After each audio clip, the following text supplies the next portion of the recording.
Hello everyone, स्वागत सत्कार और अभिनंदन आप सभी का एक बार फिर से उत्कर्ष नर्सिंग क्लासेस के इस ऑनलाइन प्लेटफॉर्म में। और आज हम बात करने वाले हैं केजीएमयू 2025 नर्सिंग ऑफिसर के अंदर सब्जेक्ट वाइज वेटेज, यानी कि सब्जेक्ट कौन कौन से मोस्ट इंपोर्टेंट रहने वाले हैं आपकी केजीएमयू की भर्ती के दौरान। आप सभी बच्चों को पता है केजीएमयू जीएमसीएच है, हाँ बहुत सारी वैकेंसी है। अभी रिसेंटली देखो राजस्थान सीएचओ का एग्जाम होने बाकी है, स्टाफ नर्स का एग्जाम होना बाकी है, UP CHO, Bihar CHO, Bihar staff nurse, इसी के साथ केजीएमयू, जीएमसीएच, नॉर्सेट 9, कितनी सारी वैकेंसी, मतलब बल्क में वैकेंसी आई है। लेकिन आज मैं बच्चों के मैसेजेस आए हैं तो उसके अकॉर्डिंग मैं आप सभी बच्चों को आज केजीएमयू के अंदर बताएंगे। हम बात करेंगे कि केजीएमयू की जो नर्सिंग ऑफिसर की भर्ती है उसमें सब्जेक्ट वाइज वेटेज, यानी कि इन्हीं सब्जेक्ट पे फोकस करना है। यहां पे पर्टिकुलर नहीं कह रहा है, लेकिन ज्यादातर मार्किंग इन्हीं सब्जेक्ट से आती है। सिलेबस क्या रहने वाला है, कितने परसेंट नॉन नर्सिंग का पार्ट रहेगा, कितने परसेंट का क्या रहेगा, इसके बारे में हम विस्तृत चर्चा करेंगे इस वीडियो के माध्यम से। सबसे पहले मैं आपको बता देना चाहता हूं, देखो जब भी कोई वेटेज की बात होती है ना, तो वो किस बेसिस पे होती है कि इससे पहले वाली वैकेंसी में क्या वेटेज रहा था, उसी अकॉर्डिंग ही हम लोग बता सकते हैं या अंदाजा लगा सकते हैं। याद रखना, यहां पे मैं केजीएमयू का वेटेज 2023 के अंदर जो एग्जाम लगी थी उस बेसिस पे याद रखना। फंडामेंटल ऑफ नर्सिंग के यहां पे 7 एमसीक्यूज आए थे, मेडिकल सर्जिकल नर्सिंग के 8, गायनोकोलॉजिकल जिसको आप ओबीजी कहते हैं 10 एमसीक्यूज, पीडियाट्रिक्स के 7, community health nursing 5, psychiatric 4, pharma 4, nutrition 6, psychology 4, research management 5, ऐसे 60 एमसीक्यूज किसके आए हैं, नर्सिंग के पोर्शन से रिलेटेड आए हैं। अब यहां पे वेटेज की अगर मैं बात करूं, आपके अपने आप में एक ओबीजी वेटेज लेके चल रहा है कि नहीं चल रहा है, दूसरा आपके एमएसएन वेटेज लेके चल रहा है, तीसरा फंडामेंटल ऑफ नर्सिंग और पीडिया, और इसी के साथ इसको अगर सीएचएन प्लस न्यूट्रिशन अगर यहां पे जोड़ देते हैं हम, ठीक है, तो यहां पे मैक्सिमम पोर्शन इनसे कवर हो चुका है। वैसे ऐसा नहीं है कि फार्मा से नहीं आ रहे हैं, फार्मा से भी आ रहे हैं सर 4 एमसीक्यू, साइकेट्रिक से भी आ रहे हैं, वैसे सभी से आ रहे हैं, लेकिन मेजर पोर्शन की बात कर रहे हैं यहाँ पे कि वेटेज क्या क्या रहने वाला है। देखो यहाँ पे वेटेज के साथ ही मैं आप सभी बच्चों को कुछ बता देना चाहता हूं। देखो उसके बाद 60% तो नर्सिंग का पोर्शन आया था, फिर जनरल इंग्लिश के सवाल आए थे 10,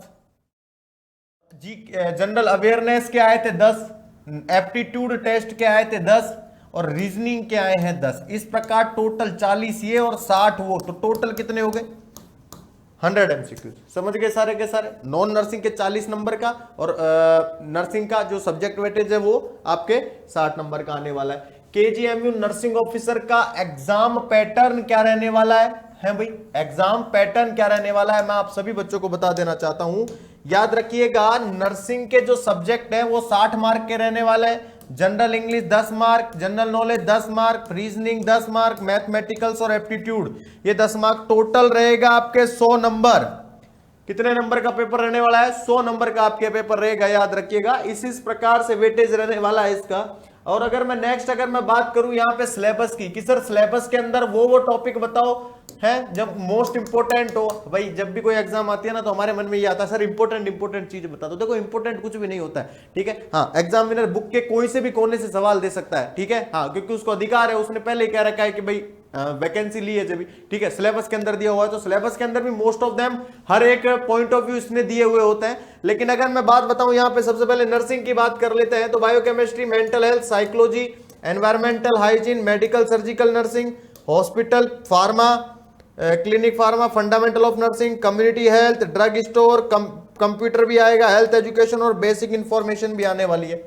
इसी के साथ nursing management, pharmaceutical chemistry, biology, human anatomy and physiology, midwifery and gynaecological nursing और टैक्सिकोलॉजी, ठीक है। देखो यहां पे फिर जनरल इंग्लिश के अंदर दिया हुआ है कि इंग्लिश के अंदर कौन कौन से प्रकार के, तो आपके एंटोनिम्स और सिनोनिम्स आएंगे, active voice and passive voice, basic English grammar पूछी जाएगी, सेंटेंस कंप्लीशंस पूछा जाएगा, vocabulary, voice substitutions, sentence arrangement, error correction, sentence improvement, ठीक है, आइडम्स और प्रेसेज है, पासेज कंप्लीशंस है, पैरा कंप्लीशन है, प्रीपोजिशंस है, फिल इन द ब्लैंक है, ज्वाइनिंग सेंटेंस है, स्प्रोटिंग एरर है। उसके बाद जनरल अवेयरनेस में पार्लियामेंट से रिलेटेड पूछ सकता है, कोई भी न्यूज है आजकल आप इसके अंदर एक ऑपरेशन सिंदूर से भी बढ़िया सवाल बन सकता है, ठीक है, याद रखना ऑपरेशन सिंदूर से भी बढ़िया सवाल बनेगा आपके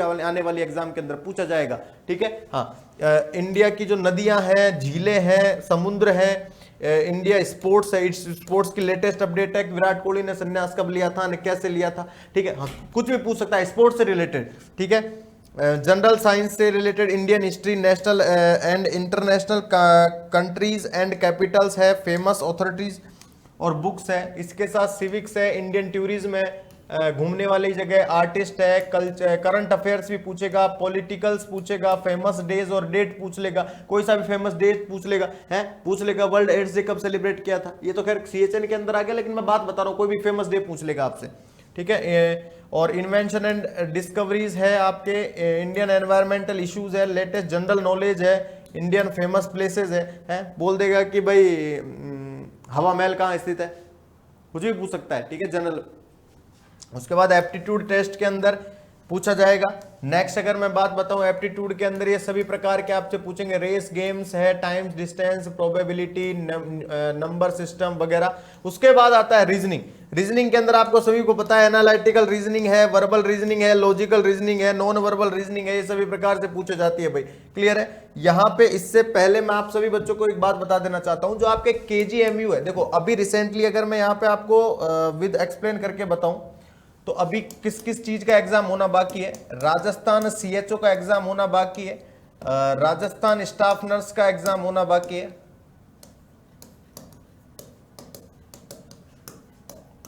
राजस्थान स्टाफ नर्स का एग्जाम होना बाकी है, केजीएमयू का एग्जाम होना बाकी है, जीएमसीएच का एग्जाम होना बाकी है, नॉर्सेट सॉरी बिहार स्टाफ नर्स की जो शानदार वैकेंसी आई थी भाई, इसका एग्जाम होना बाकी है, बिहार सीएचओ का एग्जाम होना बाकी है, बिहार सीएचओ के साथ यूपी सीएचओ है आपके, ठीक है। इसके बाद लास्ट में आपके नॉर्सेट 9 तो है ही है। एक बात मुझे बताइए, इतनी सारी चीजें हैं आपके पास, ये अपकमिंग एग्जाम है, क्या है?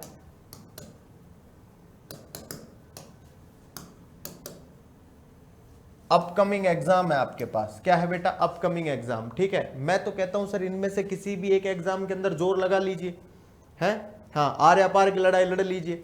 लिटरली बता रहा हूं मैं, इतनी सारी वैकेंसी, पहले कभी आपने नाम सुना है? पहले कभी सुना था जब आप नर्सिंग कर रहे थे कि नर्सिंग में इतनी वैकेंसी आती थी? नहीं सुना था सर, है आजकल सुनाई दे रहा है। रीजन क्या है?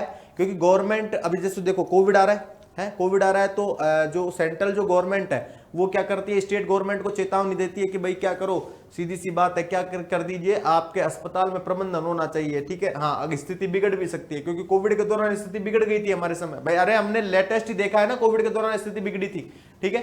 तो उस बेसिस पे देखो अपकमिंग एग्जाम है, अपकमिंग एग्जाम है, और इसको अपकमिंग एग्जाम को आप सभी बच्चों को पहले तो एक टारगेट सेट करना है, कि एक टारगेट सेट कर लिया जाए और उस पर फिर क्या किया जाए, इंप्लीमेंट किया जाए। उस टारगेट को पाने के लिए इंप्लीमेंट भी करना है। इंप्लीमेंट करने के बाद कोई भी आपकी सक्सेस को नहीं रोक सकता है, याद रखना, कोई भी आपकी सक्सेस को नहीं रोक सकता है, सफलता को कोई नहीं रोक सकता है, क्लियर, ये भी बात याद रखना। डेली कम से कम 6 से 8 घंटे की आपको स्टडी करनी है, ज्यादा की नहीं कह रहा हूं कि भाई 12-12 घंटे पढ़ो, नहीं, आपको आईएएस एग्जाम क्लियर नहीं करनी है, यही करनी है, ठीक है। हाँ, 6 से 8 घंटे की स्टडी करो, स्टडी के साथ ही एमसीक्यूज प्रैक्टिस होनी चाहिए, साथ ही में क्या होना चाहिए, एमसीक्यूज प्रैक्टिस होनी चाहिए, ठीक है।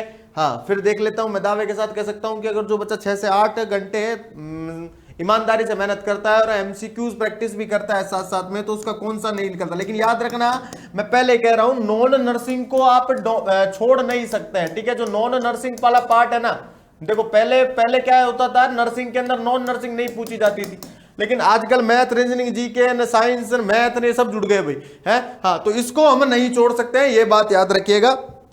आप सभी बच्चों को अच्छे से पता है, आपकी तैयारी को बूस्ट करवाने के लिए हमेशा से उत्कर्ष परिवार आगे रहा है, ठीक है। और मैं फिर बता देना चाहता हूं, उत्कर्ष परिवार आप सभी रसगुल्लों के लिए बिग समर सेल लेकर के आया है। 29 मई से लेकर के 3 जून तक शानदार बचत और दमदार तैयारी के साथ उत्कर्ष ऐप में नर्सिंग एग्जाम के सभी ऑनलाइन कोर्सेज पर 3 मंथ की एक्स्ट्रा कोर्स वैलिडिटी मिल रही है और अप टू 90% तक का डिस्काउंट दिया जा रहा है बेटा। और 10% का extra discount prime coupon code पे मिलेगा आपको। किस पे? अगर आप कूपन कोड लगाएंगे PRIME प्राइम, तो आपको 10% का एक्स्ट्रा डिस्काउंट मिलेगा प्राइम कोर्स पर। किस पे? प्राइम कोर्स पर। क्लियर है? ये बात याद रखना। इसी के साथ अगर मैं आपको बताऊं यहां पे, तो आप सभी बच्चे जानते हैं जो नर्सिंग का जो मास्टर पास है भाई, क्या है? नर्सिंग का जो मास्टर पास है आपके, ये पास वही है, मैंने कहा था सभी अपकमिंग एग्जाम को एक पर। अब जैसे मान लो मैंने आप सभी बच्चों को बताया कि अपकमिंग एग्जाम की ये है, अब किसी बच्चे ने KGMU का बैच ले रखा है, आप सभी बच्चों को पता है कि फॉर्म भरता है बच्चा तो पूरे भरे गए, ठीक है। हाँ, इसकी वैकेंसी आ गई, इसके फॉर्म भर दूं। अब मन में यह रहता है सर मैंने तो KGMU का ले रखा है, इससे GMCH क्लियर हो जाएगा क्या? ठीक है, तो ये द्विंद देखो, इसके बाद KGMU को बोले सर राजस्थान CHO के अंदर तो कम्युनिटी थोड़ा डीप में पढ़ाएंगे, तो इसके अंदर हो जाएगा क्या? इसमें कैसे पढ़ना है? तो मैं आप उन सभी बच्चों को बता देना चाहता हूं क्लियरली कि इस समस्या से बचने के लिए ही आपके लिए मास्टर पास है। 12 महीने की वैलिडिटी, 18 महीने और 24 महीने की वैलिडिटी के साथ अवेलेबल है। एग्जाम कवर कर रहा है आपके nursing officer, CHO, ANM, GNM staff nurse. इसके अंदर online live recorded class, test series, MCQs batch, e notes, DPP और क्लास PDF।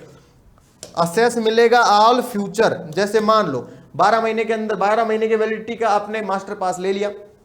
मास्टर पास लेने के बाद 12 महीने के अंदर अंदर जितने भी नए कोर्सेज जुड़ेंगे, MCQs बैच हो चाहे कोई सा भी बैच हो, वो सब के सब ऐड हो जाएंगे आपके, ठीक है। आप बिल्कुल पढ़ सकते हैं।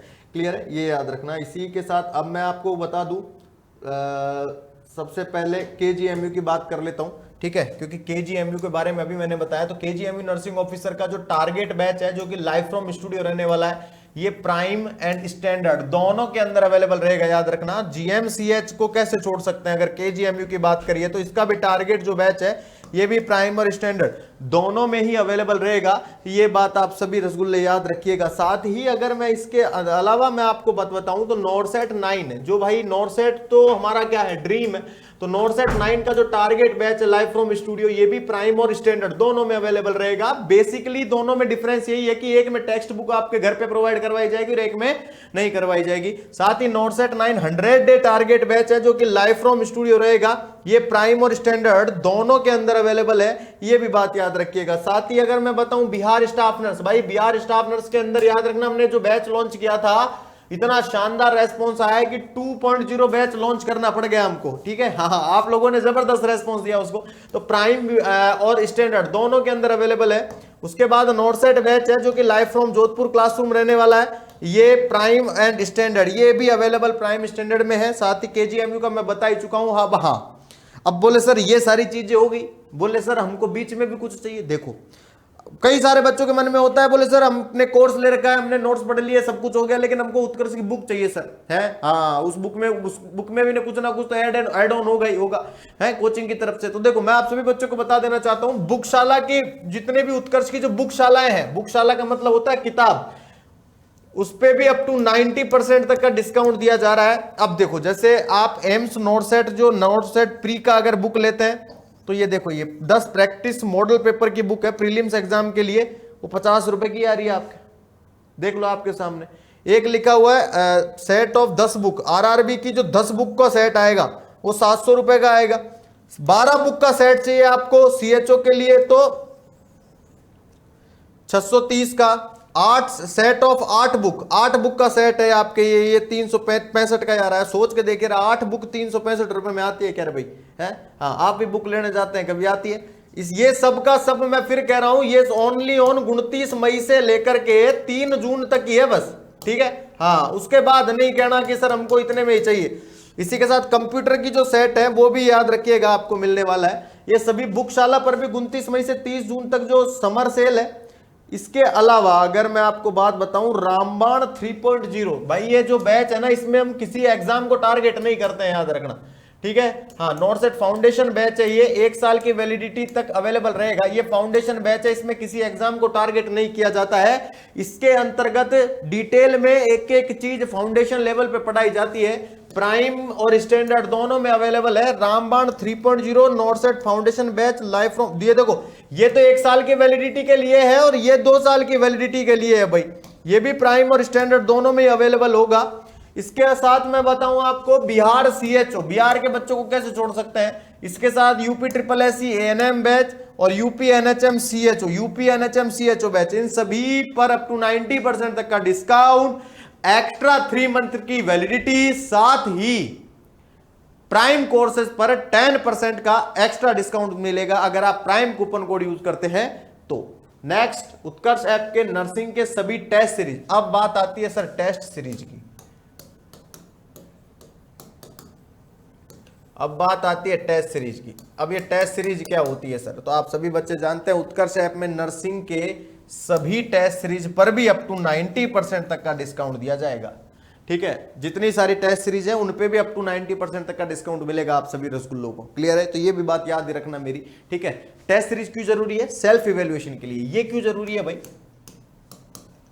सेल्फ इवेल्युएशन के लिए। ठीक है, सेल्फ इवेल्युएशन मतलब हमें पता तो लगे कि हमने कितना पढ़ रखा है, क्या पढ़ रखा है। क्लियर है, तो ये बात आप सभी बच्चों को याद रखना है। इसी के साथ मैंने आपको केजीएमयू का पूरा वेटेज बताया, अपकमिंग एग्जाम का पूरा बताया कि ये एग्जाम अभी आपके सामने है। 2025 गोल्डन चांस है जॉब लगने का, लग लेना। अपकमिंग एग्जाम टारगेट सेट करना है और फिर उस पर वर्क करना है। ऐसा नहीं है कि टारगेट तो हमने सेट कर लिया कि सर हम 10-20 घंटे पढ़ेंगे, लेकिन हम पढ़ नहीं रहे तो फिर नहीं होगा। 6 से 8 घंटे डेली स्टडी करो, एमसीक्यूज प्रैक्टिस करो। ठीक है, हाँ, उसके बाद लिखवा के ले जाना भाई, किसका सिलेक्शन नहीं होता है। ठीक है, लेकिन यह है कि ईमानदारी से मेहनत करने वाला होना चाहिए। समझ गए सारे, याद रखिएगा। और आपके लिए मैं पहले कह चुका हूं, जो समर सेल है वो सिर्फ 29 मई से लेकर 3 जून तक है। ठीक है, तो इस मौके को नहीं गंवाना है। अगर इस बार आर्या पार की लड़ाई लड़नी है आप सभी बच्चों को और 2025 में सरकारी कर्मचारी बनना है तो। क्लियर, चलिए, तो thank you so much and again आप सभी बच्चों का बहुत बहुत धन्यवाद। Thank you so much.